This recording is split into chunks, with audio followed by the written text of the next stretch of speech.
Youth Congress പ്രവർത്തകനെ തല്ലിച്ചതച്ച പോലീസുകാരുടെ വീടുകളിലേക്കുള്ള കോൺഗ്രസുകാരുടെ സമരത്തിൽ പകച്ചു നിൽക്കുകയാണ് സർക്കാരും സേനയും.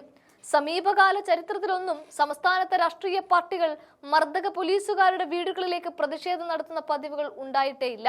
ഇത്തരമൊരു സമരമാർഗം കോൺഗ്രസ് സ്വീകരിച്ചത് തികച്ചും അപ്രതീക്ഷിതമായിട്ട് തന്നെയാണ്. സാധാരണഗതിയിൽ കോൺഗ്രസോ യൂത്ത് കോൺഗ്രസോ ആഹ്വാനം ചെയ്യുന്ന സമരങ്ങൾ ആദ്യം വലിയ ആവേശങ്ങൾ ഉയർത്തുമെങ്കിലും ഒടുങ്ങുമ്പോൾ അത് അസ്തമിച്ചു തീരുകയാണ് പതിവ്. പക്ഷേ കുന്നംകുളത്ത് സുജിത്ത് എന്ന യൂത്ത് കോൺഗ്രസുകാരനെ ക്രൂരമായി മർദ്ദിച്ച 4 പോലീസുകാരുടെ വീടുകളിലേക്കുള്ള പ്രതിഷേധങ്ങൾ വല്ലാത്തൊരു അന്തരീക്ഷമാണ് ഇന്ന് സംസ്ഥാനത്ത് സൃഷ്ടിച്ചിരിക്കുന്നത്. എല്ലാ ദിവസവും 4 പേരുടെയും വീടുകളിലേക്ക് പ്രതിഷേധ ജാഥ സംഘടിപ്പിക്കുന്നതോടൊപ്പം പോലീസിനെതിരെ ജനവികാരം ഉയർത്താനുള്ള പ്രചാരണവും നടത്തുന്നുണ്ട്. ഇത് വിജയം കാണുന്നുണ്ട് എന്നാണ് പാർട്ടിയുടെ വിലയിരുത്തലും. ഇതിനോടൊപ്പം ഭരണകക്ഷിയിൽപ്പെട്ടവരും പോലീസിൽ നിന്ന് അനുഭവിക്കേണ്ടി വന്ന മനുഷ്യത്വരഹിതമായ പെരുമാറ്റങ്ങളുടെ കഥകൾ കൂടി പുറത്തു വന്നതോടെ സർക്കാരും പോലീസ് വകുപ്പും കനത്ത പ്രതിച്ഛായ നഷ്ടത്തിലാണ്. അടുത്ത ആഴ്ച ആരംഭിക്കാനിരിക്കുന്ന നിയമസഭാ സമ്മേളനത്തിൽ പോലീസ് പീഡന കഥകൾ ഉയർത്തി പ്രശ്നം സജീവമാക്കി നിർത്താനാണ് പ്രതിപക്ഷ തീരുമാനം.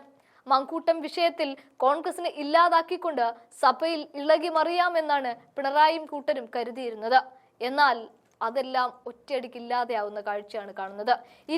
ഇനി സഭ സമ്മേളിക്കാതെ നീട്ടിവെക്കാനും പറ്റില്ല. കാരണം 6 മാസവും ആവുകയാണ്. എന്താണെങ്കിലും ഈ മാസം 10-ന് സംസ്ഥാനത്തെ മുഴുവൻ പോലീസ് സ്റ്റേഷനുകൾക്ക് മുന്നിലും പ്രതിഷേധ സദസ് നടത്താൻ KPCC ആഹ്വാനം ചെയ്തിരിക്കുകയാണ്. രാഹുൽ മാങ്കൂട്ടത്തിൽ MLA-ക്കെതിരെ ഉയർന്ന ലൈംഗിക പീഡന പരാതികളിൽപ്പെട്ട് നാമാവശേഷമായ കോൺഗ്രസിന് പിടിച്ചു കയറാൻ കിട്ടിയ ഒരു പിടിവള്ളിയാണ് പോലീസ് മർദ്ദന കഥകൾ. വീണു കിട്ടിയ അവസരം നന്നായി ഉപയോഗിക്കുക കൂടെ ചെയ്യുന്നുണ്ട് കോൺഗ്രസ്.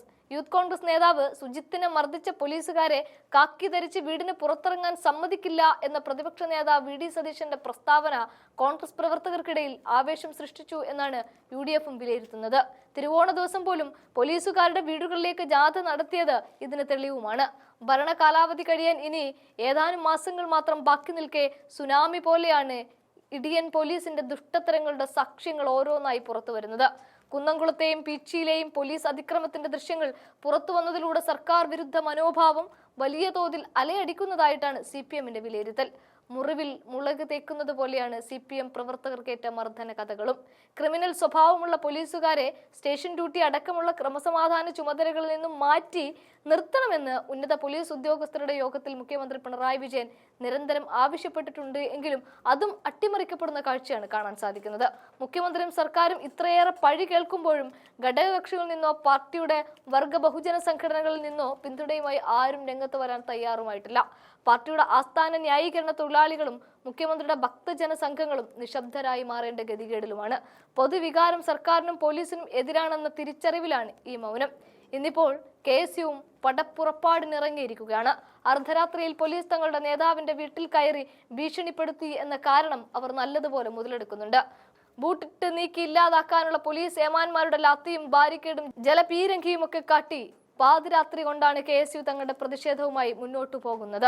എന്താണെങ്കിലും ഇന്ന് അരങ്ങേറിയ വടക്കാഞ്ചേരിയിലെ ആ രംഗങ്ങൾ ഒന്ന് കാണാം. പ്രതിഷേധം